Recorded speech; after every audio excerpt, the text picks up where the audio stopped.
ಚಿಕ್ಕಬಳ್ಳಾಪುರ ಲೋಕಸಭಾ ಅಭ್ಯರ್ಥಿ doctor K Sudhakar ಕಾಲಿಗೆ ಚಕ್ರ ಕಟ್ಟಿಕೊಂಡಂತೆ ಮತ ಪ್ರಚಾರದಲ್ಲಿ ತೊಡಗಿಕೊಂಡಿದ್ದಾರೆ. ಗೌರಿಬಿದನೂರು ತಾಲೂಕಿನ ಜಗರಡ್ಡಿಹಳ್ಳಿ ಮತ್ತು ನಗರಗೆರೆ ಹೋಬಳಿಯ ವಾಟದ ಹೊಸಹಳ್ಳಿಯಲ್ಲಿ ಭರ್ಜರಿ ಮತ ಪ್ರಚಾರ ನಡೆಸಿದರು. ಪ್ರಚಾರದಲ್ಲಿ ಡಾಕ್ಟರ್ ಕೆ ಸುಧಾಕರ್ ಮಾತನಾಡಿ, 500 ವರ್ಷಗಳಿಂದ ವನವಾಸದಲ್ಲಿದ್ದ ರಾಮ ಇದೀಗ ಅಯೋಧ್ಯೆಯ ಶ್ರೀರಾಮ ಮಂದಿರದಲ್ಲಿ ಆಸೀನನಾಗಿದ್ದಾನೆ. ಅದಕ್ಕೆ ನರೇಂದ್ರ ಮೋದಿಯವರ ಪಾತ್ರ ಬಹಳ ದೊಡ್ಡದಿದೆ. ಅವರಿಗೆ ಮತ್ತಷ್ಟು ಶಕ್ತಿ ನೀಡುವಂತೆ ಆ ದೇವರಲ್ಲಿ ಪ್ರಾರ್ಥಿಸಿದ್ದೇನೆ. ಈ ಬಾರಿ ನನ್ನನ್ನು ಸಂಸದನಾಗಿ ಆಯ್ಕೆ ಮಾಡಿದರೆ ಗೌರಿಬಿದನೂರು ತಾಲೂಕನ್ನು ಅಭಿವೃದ್ಧಿ ಪಥದತ್ತ ಕೊಂಡೊಯ್ಯುತ್ತೇನೆ ಎಂದರು. ಈ ಭಾಗದ ಪ್ರತಿಯೊಬ್ಬರ ಬಗ್ಗೆ ಪ್ರತಿಯೊಬ್ಬರ ಸಮಸ್ಯೆ ಗೊತ್ತಿದೆ. ಅದಕ್ಕೆ ಏನು ಪರಿಹಾರವನ್ನು ಕಂಡುಹಿಡಬೇಕು ಅನ್ನುವಂಥ ಅನುಭವ ಕೂಡ ನನಗೆ.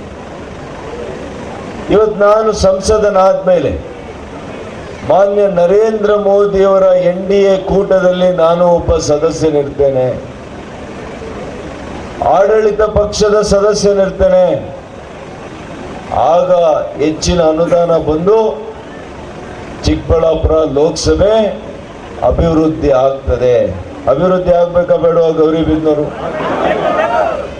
ಇಲ್ಲಿ ಶಾಶ್ವತವಾದಂತ ನೀರಾವರಿ ಯೋಜನೆನೇ ಅನುಷ್ಠಾನಕ್ಕೆ ತರ್ತೀನಿ ಅಂತ ಮಾತನ್ನ ಕೊಡ್ತಾ ಇದ್ದೇನೆ. 11 ವರ್ಷದಿಂದ ಎತ್ತಿನ ಹೊಳೆ ಯೋಜನೆಯನ್ನ ಮಾಡ್ತಾ ಇದೆ. ಬಂದಿದೆಯಾ ನೀರು ಗೌರಿಬಿದನೂರಿಗೆ? ಬಹುಶಃ ನಮ್ಮ ಸರ್ಕಾರ ಇದ್ದಿದ್ರೆ ಇಷ್ಟೊತ್ತಿಗೆ ಗೌರಿಬಿದನೂರು ನೀರು ಬಂದಿರೋದು. ನಾನು ನಿಮಗೆ ಮಾತು ಕೊಡ್ತೇನೆ, ಆದಷ್ಟು ಶೀಘ್ರದಲ್ಲಿ ಎತ್ತಿನ ಹೊಳೆ ಯೋಜನೆ ಮಾತ್ರ ಅಲ್ಲ, ಶಾಶ್ವತವಾದಂಥ ನೀರಾವರಿ ಯೋಜನೆಯನ್ನ ಕೂಡ ನಿಮಗೆ ಮಾಡಿಸಿಕೊಡ್ತೀನಿ ಅಂತ ಈ ಸಂದರ್ಭದಲ್ಲಿ ಮಾತನ್ನ ಕೊಡ್ತೀನಿ. ಇವತ್ತು ರೈತರಿಗೆ ಕಿಸಾನ್ ಸಮ್ಮಾನ್ ಯೋಜನೆಯಲ್ಲಿ 4,000 ಕಿತ್ಕೊಂಡಿದೆ ಈ ಸರ್ಕಾರ. ರೈತರ ಮಕ್ಕಳಿಗೆ ಸ್ಕಾಲರ್ಶಿಪ್ ಕೊಡ್ತಾ ಇದ್ವಿ, ಅದನ್ನು ಕೂಡ ಕಿತ್ಕೊಂಡಿದೆ. ರೈತರು ಹಾಲು ಉತ್ಪಾದಕರು ಪ್ರೋತ್ಸಾಹಧನ 5 ರೂಪಾಯಿ ಕೊಡ್ತಾ ಇದ್ವಿ 1 ಲೀಟರ್ಗೆ, ಅದು ಕೂಡ ಬಂದ್ ಮಾಡಿದ್ದಾರೆ, ಕೊಡ್ತಾ ಇಲ್ಲ.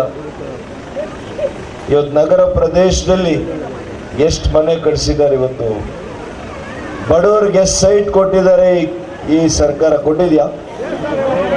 1 ಸೈಟ್ ಕೊಟ್ಟಿದಾರ? ಬಡವರಿಗೆ ಮನೆ ಕಟ್ಕೊಟ್ಟಿದಾರ? ಆದ್ರೆ ನಿನ್ನೆ ಪ್ರಧಾನಮಂತ್ರಿಗಳು ಮಾತು ಕೊಟ್ಟಿದ್ದಾರೆ, ಪ್ರಣಾಳಿಕೆಯನ್ನು ಬಿಡುಗಡೆ ಮಾಡಿದ್ದಾರೆ.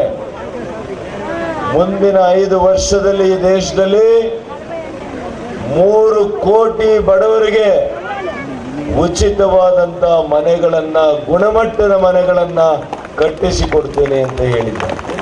ಇದು ಮೋದಿಯವರ ಗ್ಯಾರಂಟಿ. 2,000 ಅಲ್ಲ. ಹಾಗೆ ಮಹಿಳೆಯರು ಹೆಚ್ಚಿಗಿದ್ದೀರಿ. ಮಹಿಳೆಯರ ಬಗ್ಗೆ ಅಪಾರ ಗೌರವವನ್ನು ಮೋದಿಯವರು ಇಟ್ಕೊಂಡಿದ್ದಾರೆ. ಅದರಿಂದಲೇ ಶೈಕ್ಷಣಿಕವಾಗಿ, ಸಾಮಾಜಿಕವಾಗಿ, ಆರ್ಥಿಕವಾಗಿ, ಸಾಂಸ್ಕೃತಿಕವಾಗಿ, ರಾಜಕೀಯವಾಗಿ ಮಹಿಳೆಯರಿಗೆ ಪ್ರೋತ್ಸಾಹ ಮಾಡಬೇಕು, ಮಹಿಳೆಯರನ್ನ ಮುಖ್ಯ ವಾಹಿನಿಯಲ್ಲಿ ತರಬೇಕು ಅಂತ ದೃಢ ಸಂಕಲ್ಪ ಮಾಡಿ ಮುಂದಿನ ಸಲ ವಿಧಾನಸಭೆ ಲೋಕಸಭೆಯಲ್ಲಿ ಕೂಡ ಮಹಿಳೆಯರಿಗೆ 33% ಮೀಸಲಾತಿಯನ್ನ ತಂದಂತ ಗಂಡುಗಲಿ ಪ್ರಧಾನಮಂತ್ರಿಗಳು ನರೇಂದ್ರ ಮೋದಿಯವರು ಅಂತ ನಾನು ಹೇಳಲಿಕ್ಕೆ ಬಯಸ್ತೇನೆ. ಮೇಕೆದಾಟಿಗೆ ಪಾದಯಾತ್ರೆ ಮಾಡಿದ್ದೇ ಮಾಡಿದ್ದೆ. ಕೋವಿಡ್ ಇದೆ ರೀ, ಪಾದಯಾತ್ರೆ ಮಾಡಬೇಡ್ರಿ ಅಂದ್ರೂ ಮಾಡಿದ್ವಿ.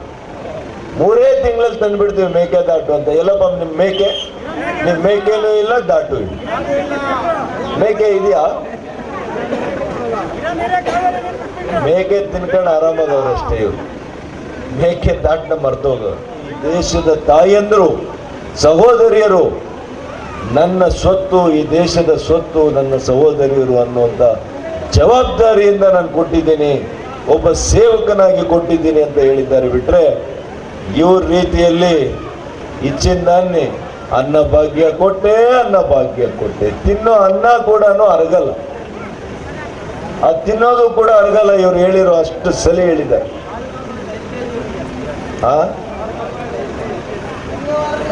5 ಕೆಜಿನೂ ಕೊಡಲ್ಲ ಅಂತಲ್ಲ ಸರಿಯಾಗಿ, ಅದರಲ್ಲೂ ಏನೋ ಕಟ್ ಮಾಡ್ತಾರೆ. ಇವೆಲ್ಲ ಕೂಡ ವಿಷಯಗಳಿದೆ. ಮಾನ್ಯ ಪ್ರಧಾನಿಗಳು ಇನ್ನೊಂದು ಘೋಷಣೆ ಮಹಿಳೆಯರಿಗೆ ಹೇಳ್ಬಿಡ್ತೀನಿ ಕೊನೆಯದಾಗಿ. ಪ್ರತಿ ಮಹಿಳೆ 20 ಲಕ್ಷ ರೂಪಾಯಿಯನ್ನ ಮಾನ್ಯ ನರೇಂದ್ರ ಮೋದಿ ಅವರು ಕೊಡ್ತೀನಿ ಅಂತ ಹೇಳಿದ್ದಾರೆ. ನೀವು ಯಾವ ಉದ್ದಿಮೆಯನ್ನಾದರೂ ಪ್ರಾರಂಭ ಮಾಡಿ, ష్యూరిటీ ಬೇಕಿಲ್ಲ. 10,000 అప్పియాలంటే ఏమైనా పత్రమో లేదా చెవులో ఉండే కమ్ములో ఇమ్మంటారు. అవునా కదప్ప? 10,000కి ఆయన 20 లక్షలు 20 lakhs ಯಾವುದೇ ష్యూరిటీ ಇಲ್ಲ. ನಿಮ್ಮ ಆಧಾರ್ ಕಾರ್ಡ್ ಒಂದು ಸಾಕು. ನಿಮ್ಮ ಆಧಾರ್ ಕಾರ್ಡ್ ಅದು ಮುದ್ರ ಬೇರೆ, ವಿಶ್ವಕರ್ಮ ಯೋಜನೆ ಬೇರೆ. ಈಗ ಪ್ರಣಾಳಿಕೆ ಬಿಟ್ಟಿರೋದು, ನೀವು ಹೇಳಿದ್ದು 10 ಲಕ್ಷ ರೂಪಾಯಿ ಕೊಡ್ತಾ ಇದ್ವಿ ಇಷ್ಟು ದಿನ. ಈಗ ಪ್ರಣಾಳಿಕೆಯಲ್ಲಿ ಬಿಡುಗಡೆ ಮಾಡಿರೋದವರು 20 ಲಕ್ಷ ಒಬ್ಬರಿಗೆ. ಇದು ಬದುಕು ಕಟ್ಟಿಕೊಡುವಂಥದ್ದು. ನೀವೇನು ಬೇಕಾದರೂ ಮಾಡ್ಬೋದು. ಮಹಿಳೆಯರು ಟೈಲರಿಂಗ್ ಒಂದು ಅಂಗಡಿ ಇಡ್ಬೋದು, ಟೆಕ್ಸ್ಟೈಲ್ ಇಡ್ಬೋದು, ಸೀರೆ ಅಂಗಡಿ ಹಾಕೋಬೋದು, ಹಾಲ್ ಡೈರಿ ತೆಗಿಬೋದು. ಇವತ್ತು ಏನಪ್ಪ ಅದು ಬ್ಯೂಟಿ ಪಾರ್ಲರ್ ಮಾಡ್ಬೋದು. ಏನು ಬೇಕಾದರೂ ಮಾಡ್ಬೋದು, ಏನು ಬೇಕಾದರೂ ಮಾಡ್ಬೋದು. ಇನ್ನು ದಲಿತ ಮುಖಂಡ ಮಂದಕೃಷ್ಣ ಮಾತನಾಡಿ, ಕಾಂಗ್ರೆಸ್ ಸರ್ಕಾರ ದಲಿತರ ವಿರೋಧಿ ಧೋರಣೆಯನ್ನು ಖಂಡಿಸಿ ಬಿಜೆಪಿಯನ್ನು ಬೆಂಬಲಿಸುವಂತೆ ನೆರೆದಿದ್ದ ಜನರಲ್ಲಿ ಮನವಿ ಮಾಡಿದರು. ಇದೇ ವೇಳೆ ಬಿಜೆಪಿ ವಿರೋಧ ಪಕ್ಷದ ನಾಯಕ ಆರ್ ಅಶೋಕ್ ಮಾತನಾಡಿ, ಕಾಂಗ್ರೆಸ್ ನಾಯಕರ ವಿರುದ್ಧ ಕಿಡಿಕಾರಿದರು. ಒಂದು ಕ್ವಾರ್ಟರ್ಗೆ 50 ರೂಪಾಯಿ ಎಣ್ಣೆ ಮೇಲೆ ತೆರಿಗೆ. ನಮ್ಮ ಹೆಣ್ಣು ಮಕ್ಕಳಿಗೆ 2,000 ಕೊಡ್ತೀನಿ ಅಂದ್ರು. 2,000 ಯಾರ ದುಡ್ಡು? ನಿಮ್ಮ ದುಡ್ಡು. ಸಿದ್ದರಾಮಯ್ಯನ ಮನೆ ದುಡ್ಡಲ್ಲ, DK ಶಿವಕುಮಾರ್ ಮನೆ ದುಡ್ಡಲ್ಲ, ರಿಸರ್ವ್ ಬ್ಯಾಂಕ್ ದುಡ್ಡಲ್ಲ, ವರ್ಲ್ಡ್ ಬ್ಯಾಂಕ್ ದುಡ್ಡಲ್ಲ. ಯಾರ ದುಡ್ಡು? ನಿಮ್ಮ ದುಡ್ಡು. ಕಾಂಗ್ರೆಸ್ ಅವರು ಈ ದೇಶಕ್ಕೆ ಒಳ್ಳೇದು ಮಾಡ್ತಾರ? ವಿಧಾನಸೌಧದಲ್ಲಿ ಪಾಕಿಸ್ತಾನ ಜಿಂದಾಬಾದ್ ಅಂದ್ರು ಕಾಂಗ್ರೆಸ್ ಅವರು. ವಿಧಾನಸೌಧದಲ್ಲಿ ಇವತ್ತು ಕರ್ನಾಟಕದಲ್ಲಿ ಎಲ್ಲ ಕಡೆ ಬಾಂಬ್ಗಳಾಗ್ತಾ ಇದ್ದಾರೆ. ಇವ್ರಿಗೆಲ್ಲ ಒಂದು ಗತಿ ಸಾಕು ನಿಮ್ಮ ಸರ್ಕಾರ ಅಂತೇಳಿ ಒಂದು ಮಾತನ್ನು ಅವರಿಗೆ ತಿಳಿಸ್ಬೇಕಾಗಿದೆ. ಬಂಧುಗಳೇ, ನಾನು ನಿಮ್ಮಲ್ಲಿ ಕೈ ಮುಗಿದು ಪ್ರಾರ್ಥನೆ ಮಾಡ್ತೀನಿ. ಇಲ್ಲಿ ನಿಂತಿರೋದು ನರೇಂದ್ರ ಮೋದಿ, ಚಿಕ್ಕಬಳ್ಳಾಪುರದಲ್ಲಿ ನಿಂತಿರೋದು ನರೇಂದ್ರ ಮೋದಿ ಅವರು. ನರೇಂದ್ರ ಮೋದಿ 20ನೇ ತಾರೀಕು ಬರ್ತಾರೆ ಇಲ್ಲಿ. ನೀವೆಲ್ಲರೂ ಕೂಡ ಬರಬೇಕು 20ನೇ ತಾರೀಕು ನರೇಂದ್ರ ಮೋದಿ ನೋಡಕ್ಕೆ. ಸಿಂಹವನ್ನ ನೋಡಕ್ ಬರಬೇಕು. ದೇಶ ಕಾಯುವ ಕಾವಲುಗಾರ, ದೇಶ ಕಾಯುವ ಸಿಂಹ ನರೇಂದ್ರ ಮೋದಿ. ಆ ಮೋದಿಗೆ ಬೆಂಬಲವನ್ನ ಕೊಡಬೇಕು ಅಂತ ಹೇಳಿ ಪ್ರಾರ್ಥನೆಯನ್ನ ಮಾಡ್ತಾ ಇದ್ದೀನಿ. ಬಂಧುಗಳೇ, ಮತ್ತೊಮ್ಮೆ ಕಮಲದ ಗುರ್ತಿಗೆ ಡಾಕ್ಟರ್ ಸುಧಾಕರ್ ಅವರಿಗೆ, ಮೋದಿಗೆ ಮತ ನೀಡಿ ಅಂತ ಹೇಳಿ ನನ್ನ ಮಾತನ್ನ ಮುಗಿಸ್ತಾ ಇದ್ದೀನಿ. ಧನ್ಯವಾದಗಳು. ಭಾರತ್ ಮಾತಾ ಕಿ ಜೈ ಶ್ರೀರಾಮ್. ಈ ಸಂದರ್ಭದಲ್ಲಿ ಬಿಜೆಪಿ ಸ್ಥಳೀಯ ಮುಖಂಡರು, ಕಾರ್ಯಕರ್ತರು, ಗ್ರಾಮಸ್ಥರು ಹಾಜರಿದ್ದರು. ಲಕ್ಷ್ಮೀನಾರಾಯಣ್ ಜೊತೆ ಶಮೀರಾಚಾರಿ, ಎಂಎಂಟಿವಿ ನ್ಯೂಸ್, ಗೌರಿಬಿದನೂರು.